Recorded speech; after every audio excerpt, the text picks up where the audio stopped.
Prince of Persia, the electronic birthplace of parkour, the badass son of royalty who is occasionally not even actually a prince and who controls time, defies gravity, and sasses his way into the hearts of salty prudes everywhere.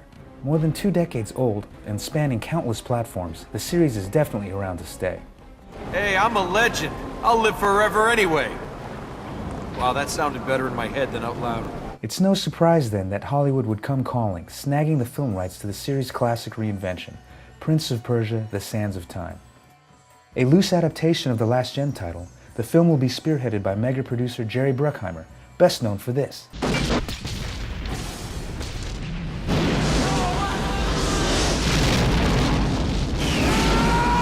Borrowing from the high-adventure action fantasy vibe of the Pirates of the Caribbean series, the film will feature a rogue prince and a mysterious princess, battling the forces of evil to protect the Dagger of Time, which can, you guessed it, stop and reverse the flow of time. Unfortunately, Captain Jack Sparrow declined Bruckheimer's invitation to join him in the desert this time out, so they got Donnie Darko instead. All around me are familiar faces. A jarhead no longer, Gyllenhaal buffed up and donned the long locks and oily six-pack for his journey through the Persian landscape. Honing his skills with a scimitar and perfecting his lateral 90-degree wall-to-pillar leapfrog dismount, Gyllenhaal certainly looks the part of a kick-ass, free-running death dealer. I like killing people because it is so much fun. Of course, what's a prince without a tough-as-nails, yet vaguely vulnerable princess to save, and in turn most likely save him? Enter actress Gemma Arterton, who we last saw shagging 007 himself in Quantum of Solace. If you attempt to flee, I will arrest you, drop you off in jail, and take you to the plane in chains. Understand? Perfectly. After you. I think she has handcuffs. I do hope so.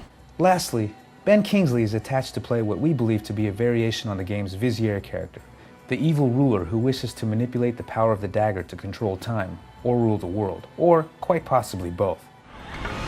Give me the dagger. No. Why do we assume that Kingsley is the villain, you may ask? Because he looks like an evil dude in this picture.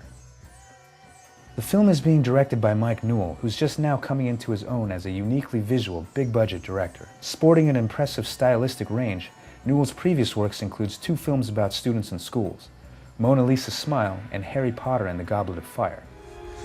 What is that?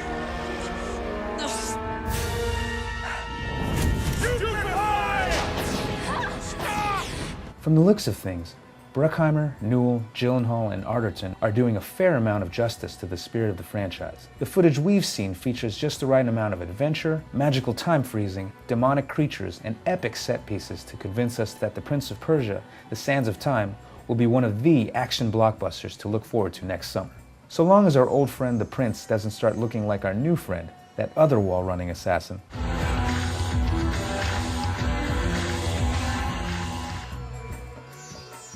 Expect Prince of Persia to hit theaters on May 28th, 2010, and be sure to check back with IGN Movies for more as the release approaches.